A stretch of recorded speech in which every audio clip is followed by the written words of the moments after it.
What's up, YouTube? So today we are taking a look at the Bear Creek Arsenal 20-inch government profile barrel. It's chambered in 5.56 NATO and it has a 1 in 7 twist.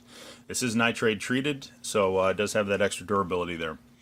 I paid $57 when it was on sale about 6 months ago, shipped to my house. That includes shipping. Bear Creek Arsenal has a veterans discount for former veterans if you send in a DD-214, which is something I did. So one thing I've run across that everybody that's buying or considering buying Bear Creek Arsenal barrels should keep in mind is most of them are overgassed. So again, you're going to run into the problem where if you don't like a bolt slamming back abnormally fast, an adjustable gas block is definitely helpful. This is just a cheap adjustable gas block I paid 27 bucks for. Works great. With all my gas blocks, I pin them on. I believe this barrel was dimpled, but yeah, you can tell it was just because of the difference in the screw height.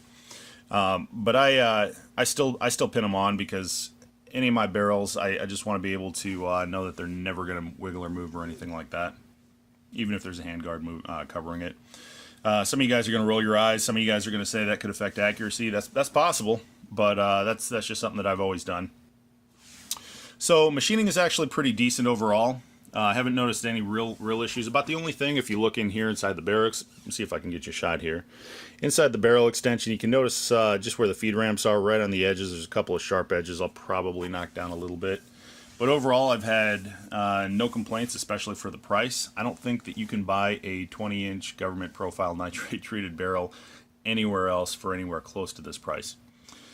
Overall, I like the barrels. The barrel that I'm reviewing was purchased at the same exact time as this. It's the same exact barrel, same exact model. The only difference is I was not using an adjustable gas block on that one.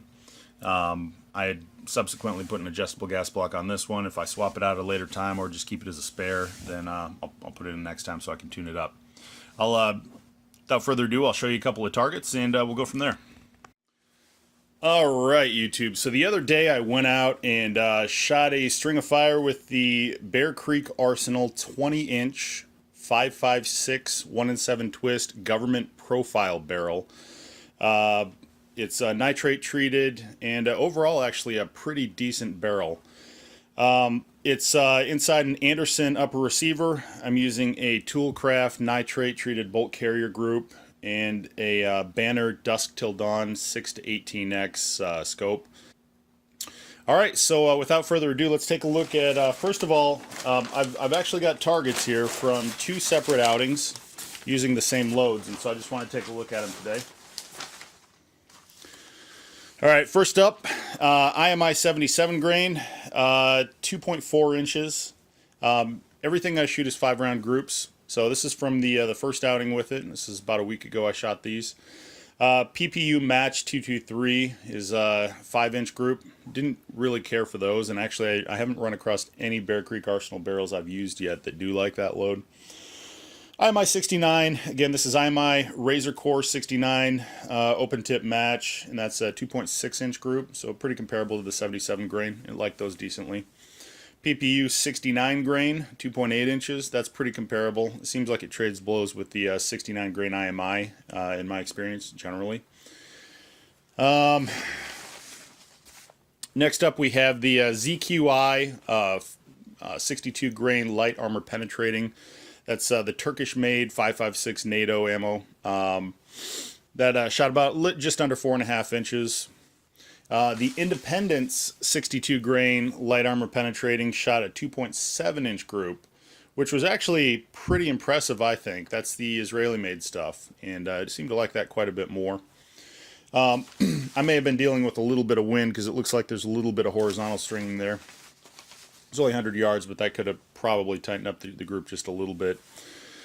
Wolf Gold, 3.8 inches. Nothing to write home about, but nothing too bad for this style of barrel and this style of setup. Independence 55 grain, and that is the M193 version. That's 55 grain, shot 2.5 inches. And then what surprised me the most was Tula. Tula steel cased ammo, the cheapest ammo you can get. 3.2 inches.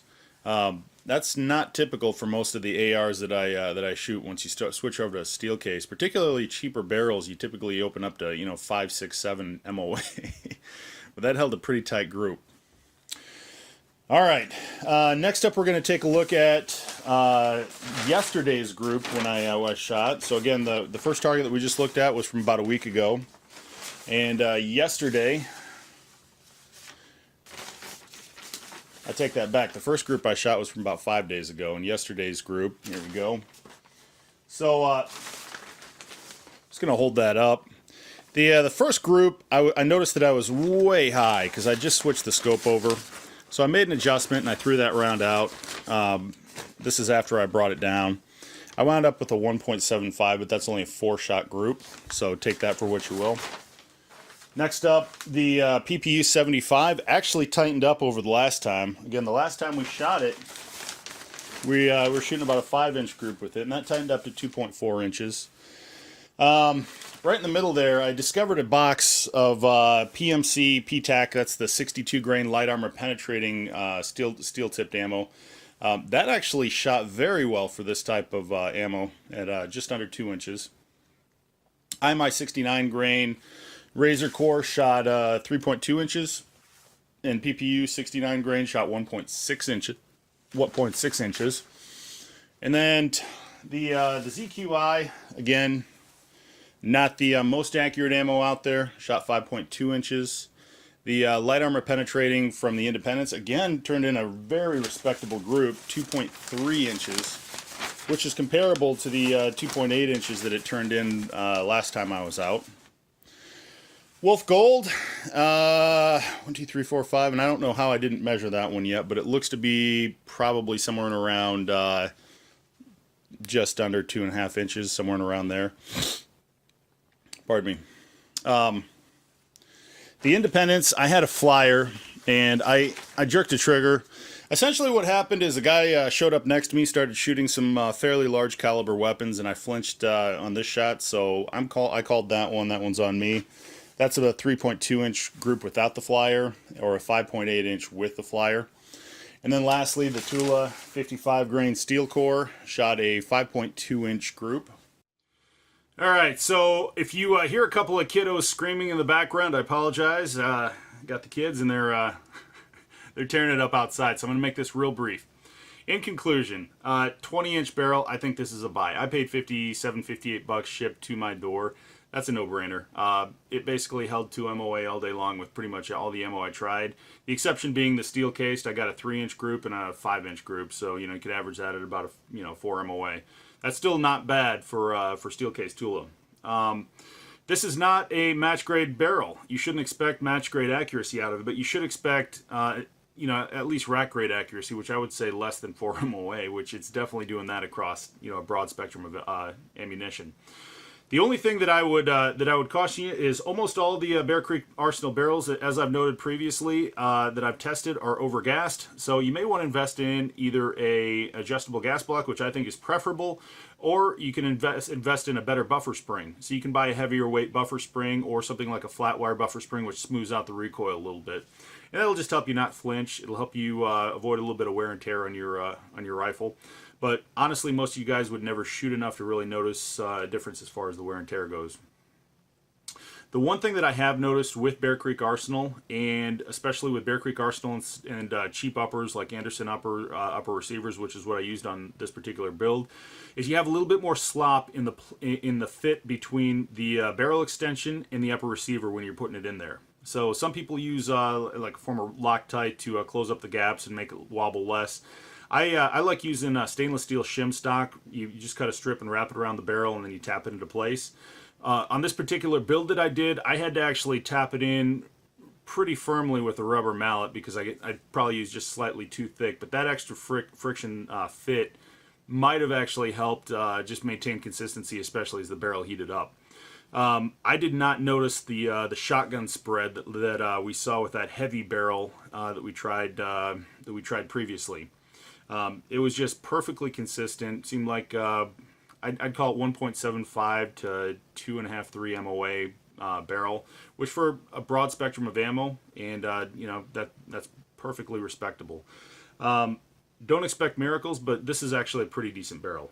If you can pick it up for $60, $70, I'd say buy it. If you can pick it up cheaper than that, it's a no-brainer. The last thing that I would say is I don't think that there's anywhere else that you can buy a nitride treated barrel for $60 shipped. You might find them closed out somewhere occasionally, but by and large, you're kind of stuck if you're looking for a really budget build. So this might be something worth looking at. Again, I did not care for the heavy profile barrel at all. This one seems fine. So chalk that up to, you might be getting a little bit of pick and a poke with quality assurance and just some of the quality that running through the barrel manufacturing process. They might not change out their tooling as often as other places that have higher standards or higher tolerances. In this particular case, awesome barrel.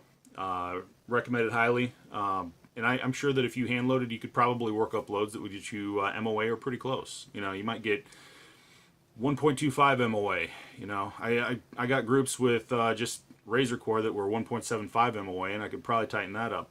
So I think it's something to keep in mind that you're going to pay one way or the other, and you might pay with extra ammo or extra time, or you could pay with a little bit extra money. But any way you slice it, there's no such thing as a free lunch. So typically you pay for accuracy. This kind of hits a lot of wickets for me. Decent accuracy, very consistent, and it'll gobble up nearly every load that I threw at it with repeatable accuracy. So recommend the 20-inch Bear Creek Arsenal 5.56 barrel government profile. Highly recommended. Good experience.